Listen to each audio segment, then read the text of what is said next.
जय Shri Radhe Krishna. Gaudy true channel में आप सभी का स्वागत है। आज मैं आप सभी को आषाढ़ मास के तीसरे अध्याय की कथा सुनाऊंगी। इससे पहले अध्याय की कथा अगर अभी तक आप लोग नहीं सुने हैं तो एक बार मेरे चैनल पर जाकर अवश्य सुने। सूत जी कहते हैं, एक समय वज्र द्वारा वृतासुर का वध करने से इंद्र को ब्रह्म हत्या लग गई थी। तब उनको इसका बड़ा दुख हुआ। इस प्रकार दुख को प्राप्त हुए इंद्र एक पर्वत पर चढ़कर मृत्यु का निश्चय करके वहां से अपने शरीर को नीचे गिराने ही चाहते थे कि आकाशवाणी सुनाई दी, इंद्र, ऐसा दुस्साहस न करो। इस पातक से शुद्ध होने के लिए सावधान होकर उपाय सुनो। हाटकेश्वर क्षेत्र में जहाँ भगवान शिव स्वयं विराजमान हैं, जाओ और वहाँ जिस बिल मार्ग से नागलोक इस पृथ्वी पर आते जाते हैं, उसी मार्ग से तुम भी पाताल में प्रवेश करो और वहाँ पाताल गंगा में स्नान करके हाटकेश्वर महादेव की पूजा करो। इससे तुम अवश्य ही पाप से मुक्त हो जाओगे। यह आकाशवाणी सुनकर इंद्र शीघ्र ही उस क्षेत्र में गए और नागबिल के मार्ग से पाताल में प्रवेश करके वहां की गंगा में स्नान किया। स्नान के पश्चात हाटकेश्वर लिंग का पूजन किया। इससे क्षण मात्र में उनका शरीर निर्मल हो गया और तेज बढ़ गया। इसी समय ब्रह्मा विष्णु आदि सब देवता वहां आए और अत्यंत प्रसन्न हो पाप मुक्त इंद्र से इस प्रकार बोले, देवराज, तुम ब्रह्म हत्या से मुक्त होकर परम पवित्र हो गए हो। अतः आओ हम साथ ही स्वर्ग लोक को चलें। तदंतर सब देवता स्वर्ग लोक को चले गए। इंद्र को पुनः देवताओं का राज्य प्राप्त हुआ और स्वर्ग में वृतासुर के मारे जाने से बड़ा भारी उत्सव मनाया गया। जो कोई मनुष्य एकाग्रचित्त होकर भक्ति पूर्वक इस प्रसंग का कीर्तन और श्रवण करता है, वह जरा मृत्यु से रहित परम धाम को प्राप्त होता है। सुत जी कहते हैं, तदंतर देवगुरु बृहस्पति जी ने इंद्र से कहा, देवराज, पृथ्वी पर हिमालय नाम से विख्यात एक पर्वत है। उसके 3 पुत्र हैं, मैनाक, नंदीवर्धन और रक्तशृंग। उनमें से तीसरे पुत्र रक्तशृंग को ले आओ और उसी के द्वारा नागलोक के इस बिल को भर दो। बृहस्पति जी का यह वचन सुनकर इंद्र हिमालय पर्वत पर गए। वहां उन्होंने हिमालय से उनके पुत्र को मांगा। हिमालय ने उनकी आज्ञा शिरोधार्य की और पुत्र को उनके साथ जाने की आज्ञा दे दी। तब रक्तशृंग बोले, पिताजी, मेरे दोनों पंख इन्हीं इंद्र ने काट डाले हैं, अतः अब मुझ में यहाँ से जाने की शक्ति नहीं है। ये मुझे ले जाने का विचार छोड़कर कोई दूसरा उपाय सोचें। इंद्र बोले, रक्तशृंग, मैं तुम्हें अपने हाथ पर रख कर ले चलूँगा। वहाँ भी तुम्हारे ऊपर हरे भरे शोभा संपन्न वृक्ष उत्पन्न होंगे। तुम्हारे सब ओर पुण्य तीर्थ एवं देव मंदिर बनेंगे, मुनियों के आश्रम बनेंगे। उस भूमि में पापी पुरुष भी तुम्हारा दर्शन पाकर तृप्त हो जाएंगे। इसलिए तुम मेरे साथ शीघ्र चले चलो। यदि आनाकानी करोगे तो इस वज्र से तुम्हारे सैकड़ों टुकड़े कर दूंगा। इंद्र की यह बात सुनकर रक्तशृंग डर गया और सहसा वहां जाकर उस नागबिल में घुस गया। इस प्रकार हिमवान कुमार रक्तशृंग को उस बिल पर बिठाकर इंद्र ने कहा, तुम मुझसे कोई वर ग्रहण करो। पर्वत बोला, देवेश, मेरे लिए यही वरदान है कि मुझ पर आप संतुष्ट हैं। मैं आपके प्रसाद से सुखी हूँ। इंद्र बोले, स्वप्न अवस्था में भी मेरा दर्शन व्यर्थ नहीं जाता, फिर साक्षात दर्शन होने पर कैसे निरर्थक होगा। रक्तशृंग ने कहा, देवराज, यदि आप मुझे वर देना ही चाहते हैं तो यही वर दें कि मेरा संपूर्ण ऐश्वर्य सदा ब्राह्मणों के ही काम आए। इंद्र बोले, चमत्कार नाम से विख्यात एक राजा होंगे जो तुम्हारे शिखर पर ब्राह्मणों के रहने के लिए एक नगर स्थापित करेंगे। उस नगर में वेद वेदांग के पारगामी विद्वान ब्राह्मण प्रसन्नता पूर्वक रहकर तुम्हारे संपूर्ण ऐश्वर्य का उपभोग करेंगे तथा चैत्र कृष्णा चतुर्दशी को मैं स्वयं तुम्हारे शिखर पर आकर हाटकेश्वर नाम से प्रसिद्ध भगवान शिव की पूजा करूंगा। इससे त्रिलोक में तुम्हारे प्रभाव का विस्तार होगा। अच्छा, अब मैं स्वर्ग को जाऊंगा, तुम्हारा कल्याण हो। ऐसा कहकर देवराज इंद्र स्वर्ग में चले आए तथा रक्त श्रृंग उस नागबील को ढककर स्थित हुआ। उसके शिखर पर मुख्य मुख्य तीर्थ और मंदिर स्थापित हो गए और मुनियों के भी बहुत से आश्रम बन गए। इसी समय आनर्त देश के राजा चमत्कार वहां वन में दुष्ट मृगों का शिकार खेलने के लिए आए। उन्होंने देखा कुछ दूर पर एक वृक्ष के नीचे एक मृगी स्थित होकर खड़ी है और निर्भय होकर अपने बच्चों को दूध पिला रही है। उसे देखकर राजा ने कान तक धनुष को खींचा और उसके मर्म स्थान पर बाण का प्रहार किया। उस बाण से घायल होकर वह मृगी व्यथा से पीड़ित हो चारों ओर देखने लगी। इतने में ही थोड़ी दूर पर धनुष धारण किए राजा को देखकर उसने कहा, राजन, यह तुमने बड़ा अनुचित कार्य किया, जो कि छोटे बच्चे की माता मुझ दिन हरिणी का वध किया। मैं अपनी मृत्यु के लिए उतना शोक नहीं करती जैसा कि इस दूध पीते दिन मृग छोने के लिए मुझे दुख हो रहा है। तुमने बड़ा निर्दय कर्म किया है, इसलिए तुम इसी समय कोढ़ी हो जाओ। राजा बोले, शिकार खेलना तो राजाओं का धर्म है, अतः अपने धर्म में तत्पर हुए मुझ निर्दोष को तुझे श्राप नहीं देना चाहिए। मृगी बोली, भूपाल, तुम्हारा कहना ठीक है, परंतु शिकार में भी क्षत्रियों के लिए यह विधान है कि जो सोया हो, मैथुन में आसक्त हो, बच्चे को दूध पिला रहा हो या स्वयं जल पीता हो, ऐसे हिंसक पशु का वध न करें।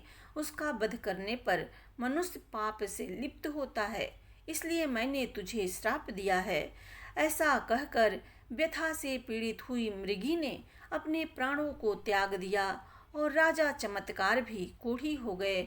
अपने शरीर को कोढ़ युक्त देखकर दुखी हुए राजा ने सेवकों को बुलाकर कहा, अब मैं तब तक तपस्या और भगवान शिव की पूजा करूंगा जब तक कि मेरे इस कुष्ठ रोग का सर्वथा नाश न हो जाए। ऐसा कहकर उन्होंने अपने सभी सेवकों को विदा कर दिया।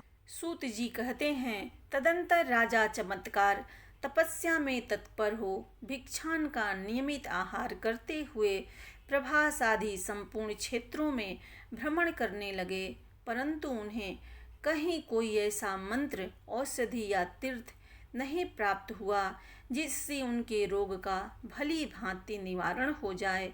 इससे राजा के मन में बड़ा बैराग हुआ और वे अपने मन और बुद्धि को वश में करके उससे पुण्य क्षेत्र में अकेले रहने लगे।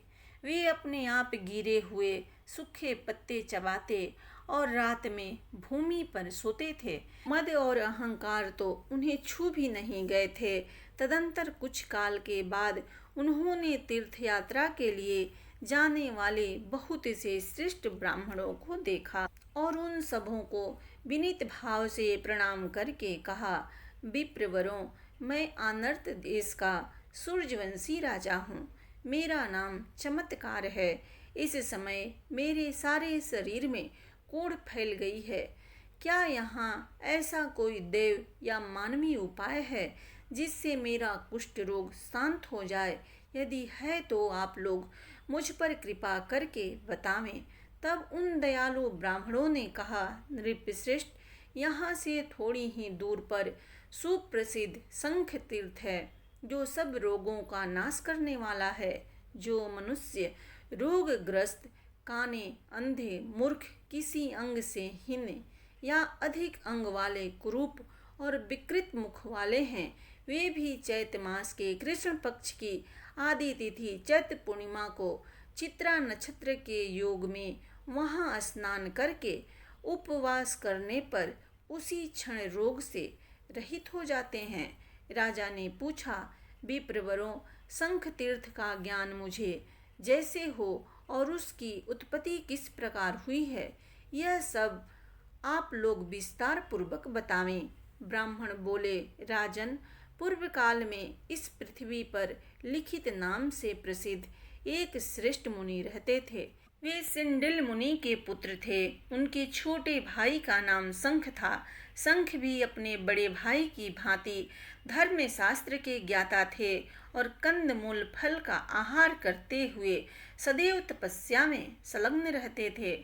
एक दिन शंख भूख से अत्यंत पीड़ित होकर लिखित के आश्रम में गए। महात्मा लिखित का आश्रम सुना था तो भी ये फल अपने ही हैं ऐसा मानकर शंख ने बहुत से फल तोड़ लिए और उन्हें खा लिया। उसी समय लिखित अपने शिष्य के साथ वहां आए और शंख को फल लिए हुए देखकर क्रोधपूर्वक बोले, तुमने मेरे दिए बिना ही ये फल कैसे तोड़ लिया? क्या तुम यह नहीं समझते कि इस प्रकार बिना पूछे लेने से चोरी रूप दोष से बंध जाना पड़ता है? शंख बोले, द्विज श्रेष्ठ, आपने जो कुछ कहा है वह सत्य है। मैंने आपके सुने आश्रम में ये फल लिए हैं, अतः मेरे लिए चोरी का उचित दंड दीजिए, जिससे मेरा इहलोक और परलोक दोनों सुखद हो जाए। तब लिखित ने उसी क्षण अपने भाई शंख के दोनों हाथ कटवा दिए। हाथ कट जाने पर शंख अपने आश्रम में लौट आए। वहां उन्होंने पुनः बड़ी घोर तपस्या की। इससे प्रसन्न होकर महादेव जी ने उन्हें प्रत्यक्ष दर्शन दिया और कहा, ब्राह्मण, तुम मनोवांछित वर मांगो। शंख बोले, देव, मेरे दोनों हाथ पुनः पूर्वतः हो जाएं और यह तीर्थ मेरे नाम से प्रसिद्ध हो। जो कोई अंगहीन, अधिकांग अथवा रोगग्रस्त यहाँ स्नान करे वह शीघ्र ही फिर से नवीन हो जाए, नूतन निर्दोष शरीर प्राप्त कर लें। भगवान शिव ने कहा, विपिंद्र, आज से यह तीर्थ तुम्हारे नाम से विख्यात होगा। चैत्र मास के शुक्ल पक्ष में जब चंद्रमा चित्रा नक्षत्र पर स्थित हो, उस समय जो कोई न्यूनांग या अधिकांग मनुष्य भी यहाँ स्नान करेगा वह स्वर्ण के समान गौर और सर्वांग सुंदर हो जाएगा। उस दिन वहाँ श्राद्ध करने से पितर लोग उत्तम तृप्ति को प्राप्त होंगे। विप्रवर, आज चैत्र मास का शुक्ल पक्ष है। आज तीसरे पहर चंद्रमा का चित्रा नक्षत्र से युग हो जाएगा। उस समय उपवास पूर्वक भली भांति स्नान करने पर तुम्हारे दोनों हाथ तत्काल पूर्वतः सुंदर रूप से युक्त हो जाएंगे। ऐसा कहकर भगवान शिव अंतर ध्यान हो गए और शंख मुनि ने तीसरे प्रहर में स्नान किया। स्नान करते ही उनके दोनों हाथ पूर्वतः हो गए। नृपश्रेष्ठ, इसलिए तुम भी चैत्र शुक्ल पक्ष में जब चंद्रमा चित्रा नक्षत्र पर स्थित हो उस तीर्थ में स्नान करो। इससे तुम सब रोगों से मुक्त हो जाओगे, इसमें तनिक भी संशय नहीं है। इस तीर्थ के लिए जो समय और युग बताया गया है उसके प्राप्त होने पर हम साथ चलकर तुमको उस तीर्थ का दर्शन कराएंगे। सुत जी कहते हैं, तदंतर कुछ दिनों के बाद चैत्र शुक्ल पक्ष आया और चित्रा नक्षत्र में चंद्रमा के योग से युक्त चतुर्दशी तिथि प्राप्त हुई। तब वे राजा के हितैषी ब्राह्मण उन्हें साथ लेकर उसी समय शंख तीर्थ में गए। वहां राजा ने अपने मन में कुष्ठ रोग के नाश का संकल्प लेकर बड़ी श्रद्धा भक्ति से विधि पूर्वक स्नान किया। स्नान करते ही वे कुष्ठ रोग से मुक्त एवं तेजस्वी हो गए और बड़े हर्ष के साथ तीर्थ के जल से बाहर निकले। फिर उन ब्राह्मणों को प्रणाम करके राजा ने हाथ जोड़कर कहा, विप्रवरों, आप लोगों के प्रसाद से ही मैं इस कुष्ठ रोग से मुक्त हुआ हूँ। अब मैं राज्य नहीं करूँगा, इसी तीर्थ में रहकर सदा उत्तम तप करूँगा। यह राज्य, देश, हाथी, घोड़ा तथा और जो कुछ भी वैभव मेरे अधीन है वह सब मुझ पर अनुग्रह करने के लिए ही कृपा पूर्वक आप लोग ग्रहण करें। ब्राह्मण बोले, नृपश्रेष्ठ, हम लोग राज्य की रक्षा करने में असमर्थ हैं, फिर उसे लेने से क्या लाभ हुआ जिससे राज्य में बड़ा भारी विप्लव मच जाए। पूर्व काल में जनदग्नि नंदन परशुराम ने 21 बार इस पृथ्वी को क्षत्रियों से हीन करके हम ब्राह्मणों को सौंप दिया था, परंतु बलवान क्षत्रियों ने फिर समस्त ब्राह्मणों का तिरस्कार करके अनायास ही बार बार इसे छीन लिया था। राजा ने कहा, विप्रवरों, मैं तपस्या में स्थित होकर भी आप लोगों की रक्षा करूंगा, अतः इस कार्य में आप लोगों को किसी प्रकार का भय नहीं मानना चाहिए। ब्राह्मण बोले, यदि आपके मन में हमें कुछ देने की दृढ़ श्रद्धा है तो इस महापुण्यमय क्षेत्र में एक श्रेष्ठ नगर का निर्माण कराकर उसे दे दें। वह श्रेष्ठ नगर चार दीवारी और खाई से घिरा हुआ हो, जिससे हम वहाँ सुखपूर्वक रहें और तीर्थ स्नान किया करें। हम सब लोग सदा वेदों के स्वाध्याय में तत्पर और गृहस्थ धर्म का पालन करने वाले हैं, अतः हमें गृह की आवश्यकता है। यह सुनकर राजा ने बहुत अच्छा कहकर उनकी आज्ञा स्वीकार की और उस स्थान में एक बहुत बड़े नगर का निर्माण कराया। नगर के चारों ओर ऊंची ऊंची चार दीवारी और गहरी खाई तैयार कराई गई। उस मनोहर नगरी की लंबाई और चौड़ाई 1 कोस थी। इस प्रकार उत्तम नगर का निर्माण हो जाने पर उन राजा ने ब्राह्मणों के पैर धोए और जैसी जैसी योग्यता वाले थे उन्हें वैसे ही गृह शास्त्रोक्त विधि से दान किए। प्रेम से बोलिए भगवान विष्णु की जय।